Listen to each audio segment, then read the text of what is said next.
Emmanuel Macron qui voudrait faire travailler les jeunes 45 heures par semaine, c'est une rumeur qui circule beaucoup ces derniers jours en France et on va voir concrètement ce qu'il en est. La vente de fleurs de CBD à nouveau autorisée en France, une grosse gaffe du président américain ou encore une nouvelle rubrique dans ce format des actus du jour, ça fait plaisir. Salut, c'est Hugo, j'espère que vous allez bien et on est parti ensemble comme chaque jour pour un nouveau résumé de l'actualité en moins de 10 minutes. Et on débute donc avec ce sujet, cette rumeur qui circule beaucoup ces derniers jours, le fait que Emmanuel Macron aurait dit qu'il prévoit de faire travailler les jeunes 45 heures par semaine au travail dans des entreprises par exemple au lieu de 35 heures et donc on va essayer de comprendre concrètement ce qu'il en est. En fait en l'occurrence tout est parti d'un article du magazine Marianne paru vendredi dernier sur le potentiel futur programme d'Emmanuel Macron puisque officiellement Emmanuel Macron n'est pas encore candidat mais on comprend bien qu'il ne devrait pas tarder à l'être et du coup dans cet article de Marianne un dirigeant de la République en marche donc le parti du président déclare, je cite, qu'on peut accepter de travailler 45 heures par semaine quand on a 25 ans. C'est donc à partir de cet article que des comptes Twitter et des comptes Instagram se sont mis à publier que Macron voulait obliger les jeunes à travailler 45 heures par semaine, alors que donc pour bien comprendre, en réalité, les propos précis là sont ceux d'un dirigeant de son parti, La République en marche. L'idée serait en fait d'avoir une sorte de banque du temps qui permettrait de répartir les heures travaillées tout au long de sa carrière en fonction donc de son âge et de ce qu'on peut supporter ou non.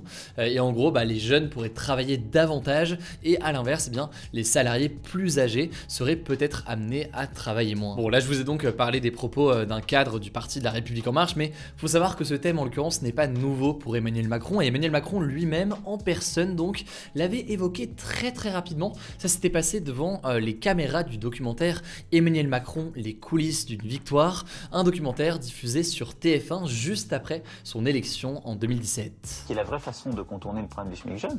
35 heures c'est de la pipe, c'est 40 ou 45 heures parce que tu apprends ton job en même temps. Voilà donc pour les éléments qu'on a aujourd'hui, donc on l'aura compris, c'est pas une déclaration très claire d'Emmanuel Macron qui dit qu'il veut changer le mode de fonctionnement du temps de travail en France, c'est pas non plus aujourd'hui présent dans le programme pour la présidentielle d'Emmanuel Macron, puisqu'en l'occurrence officiellement Emmanuel Macron n'est pas candidat et donc il n'a pas sorti de programme, mais donc on comprend bien que son équipe de campagne et lui-même réfléchit à une façon de moduler comme ça le temps de travail, une modulation qui a priori ne se ferait pas à l'échelle de l'État en imposant aux jeunes de travailler par exemple 45 heures, mais en l'occurrence une modulation qui se ferait surtout à l'échelle de l'entreprise et avec les salariés, même si évidemment ça poserait beaucoup de questions, par exemple dans quelle mesure est-ce que les salariés auraient ou non leur mot à dire sur cette question donc du temps de travail. Bref, pour résumer, Emmanuel Macron n'a pas dit noir sur blanc qu'il voulait mettre en place une semaine de 45 heures pour les jeunes, mais son parti et lui-même disent qu'on peut travailler davantage quand on est jeune. Il y aura peut-être des mécanismes allant dans ce sens. En tout cas, cette question du temps de travail qui est aujourd'hui fixée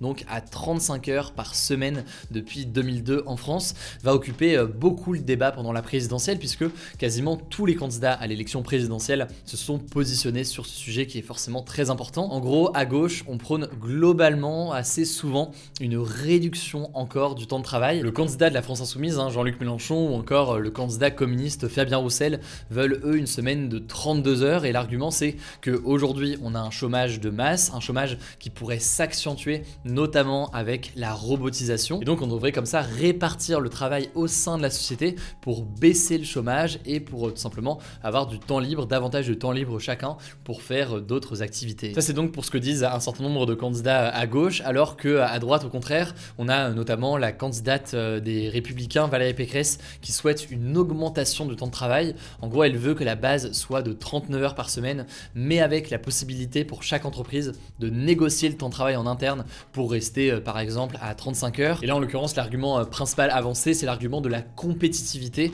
donc faire en sorte que les entreprises puissent faire face, pour faire vraiment très simple, à la concurrence de d'autres entreprises qui sont situées à l'étranger par exemple. Bref, ça me semblait donc important de revenir là-dessus pour comprendre ce qu'il en est concrètement sur ce que pourrait proposer ou non Emmanuel Macron, aussi sur pourquoi est-ce que ça fait autant débat et autant polémique.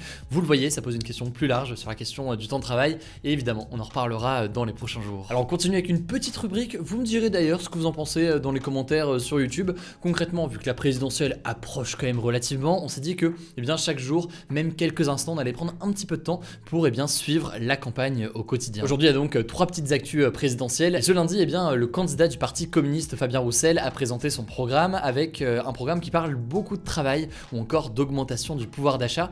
L'une des propositions qui est indiquée, c'est notamment un revenu versé à tous les étudiants d'un minimum de 850 € par mois pour les aider tout simplement dans leurs études. Je suis en train de préparer donc un décryptage de son programme et de ceux des autres candidats. Les interviews aussi évidemment arrivent, je vous le dis depuis longtemps, donc n'hésitez pas à vous abonner à la chaîne YouTube principale Hugo Décrypte, pas celle des actus du jour mais l'autre, le lien est du coup en description. Autre actualité, l'ancien président de la République François Hollande a laissé planer un tout petit doute sur une possible candidature en disant à des jeunes sur France 3 qu'il allait bientôt prendre la parole publiquement concernant l'élection à venir.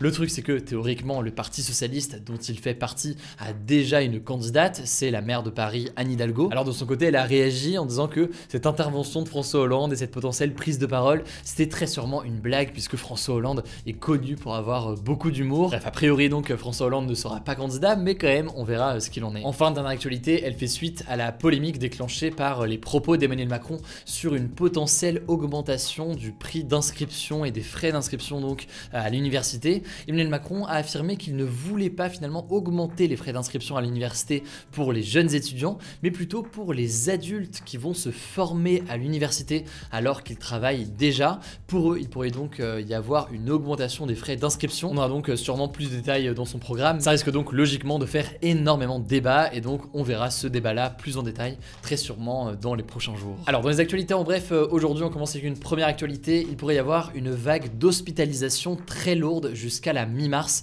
en France. C'est en l'occurrence ce qu'a indiqué et ce que prévoit le président du conseil scientifique Jean-François Delfrécy qui était interrogé en l'occurrence ce mardi sur France Info. Il a notamment rappelé que la vague du variant Omicron qui est beaucoup plus transmissible mais nettement moins sévère que les autres variants n'était pas anodine et pas terminée. Autrement dit donc il pourrait y avoir quand même un impact sur les hôpitaux dans les prochaines semaines et ce alors un certain nombre de restrictions vont s'alléger et disparaître en parallèle dans les prochains jours. Deuxième information, c'est à nouveau légal depuis lundi de vendre des fleurs de CBD. C'est donc cette substance issue du cannabis qui n'est pas considérée comme un stupéfiant par l'OMS mais qui est censé apaiser, avoir des vertus donc apaisantes.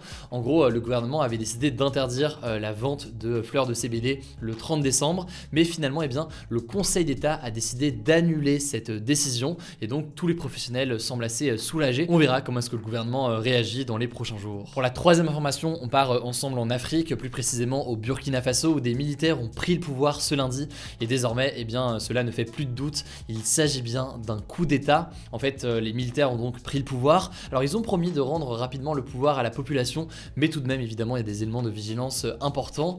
Il y a eu en tout cas des manifestations de joie dans les rues de Ouagadougou qui est donc la capitale du Burkina Faso puisque de nombreux habitants jugeaient que le président en place n'en faisait pas assez dans la lutte contre le terrorisme. Le président donc Roch Marc Christian Kabora a écrit une lettre de démission mais ce serait une lettre écrite sous la pression des militaires selon la chaîne Africa 24 et les militaires ont mis en place un couvre-feu entre 21h et 5h du matin et par ailleurs ce renversement du pouvoir par la force suscite aussi beaucoup de craintes. Il a été dénoncé par de nombreux dirigeants du monde entier qui craignent tout simplement que se mette en place ensuite une dictature dans le pays. Pour la quatrième information, on va parler d'un livre et pas des moindres, c'est un livre qui sort ce mardi aux éditions Fayard et c'est en fait une enquête du journaliste Victor Castanet sur les maltraitances dans les maisons de retraite du groupe Orpea en France. C'est en fait une enquête qui révèle les conditions absolument horribles dans lesquelles certaines personnes âgées vivent aujourd'hui au sein de ces maisons de retraite et ce alors qu'ils sont mal soignés, mal nourris et que en parallèle ces établissements coûtent souvent une fortune. L'enquête révèle aussi que le groupe était aidé par l'ancien ministre de la Santé entre 2005 et 2007 puis entre 2010 et 2012, à savoir Xavier Bertrand. En tout cas suite à la parution de cette enquête concernant ces maisons de retraite et ces EHPAD, l'actuel ministre de la Santé Olivier Véran a annoncé qu'il n'hésiterait pas à ouvrir une enquête si ces faits sont confirmés. Bon, dernière information un peu plus insolite avant le flashback du jour, c'est une bourde du président américain Joe Biden. Il a en fait insulté un journaliste de la chaîne de télévision Fox News qui est davantage message pro-Trump, et ce alors que eh bien, il pensait que son micro était éteint, mais du coup tout le monde a entendu l'insulte. What a stupid son of a bitch. Bonne ambiance, autrement dit, en ce moment à la Maison Blanche. Allez, on termine avec un petit flashback historique, ça fait longtemps, retour aujourd'hui, il y a 39 ans, le 25 janvier 1983, c'est le jour de l'arrestation du nazi Klaus Barbie en Bolivie, où il s'était en fait exilé depuis la Seconde Guerre mondiale pour échapper à la justice en partant donc comme ça en Amérique du Sud. Alors Klaus Barbie était surnommé le boucher de Lyon pour avoir notamment torturé et déporté de nombreux résistants et juifs de la région lyonnaise, et s'il a pu être arrêté en l'occurrence et ensuite condamné à de la prison à vie pour crime contre l'humanité, et bien c'est que 10 ans plus tôt il a été démasqué par un journaliste français pendant une interview. Je vous conseille d'ailleurs, vous l'avez peut-être déjà vu, mais la vidéo sur la chaîne de Mamie Twink sur le sujet de cette histoire, c'est assez rocambolesque et assez fou. Le journaliste a donc réussi à piéger Klaus Barbie de manière assez fine. Le lien, si jamais ça vous intéresse, est directement en description. Alors pas de débat hier, mais il y a un débat aujourd'hui. Le Conseil d'État a-t-il bien fait de réautoriser la vente de fleurs de CBD? Ça se passe directement dans l'onglet communauté de cette chaîne YouTube, et ce sera tout pour ce nouveau résumé de l'actualité en moins de 10 minutes. Je crois pas, je pense qu'on a dépassé un peu les 10 minutes aujourd'hui, désolé, il y avait beaucoup d'actu, donc voilà, c'est normal. N'hésitez pas à vous abonner si ce n'est pas encore le cas pour ne pas louper les vidéos suivantes. Bienvenue d'ailleurs à tous les nouveaux, ça fait super plaisir. Prenez soin de vous, prenez soin de vos proches, et on se dit à demain pour une nouvelle vidéo.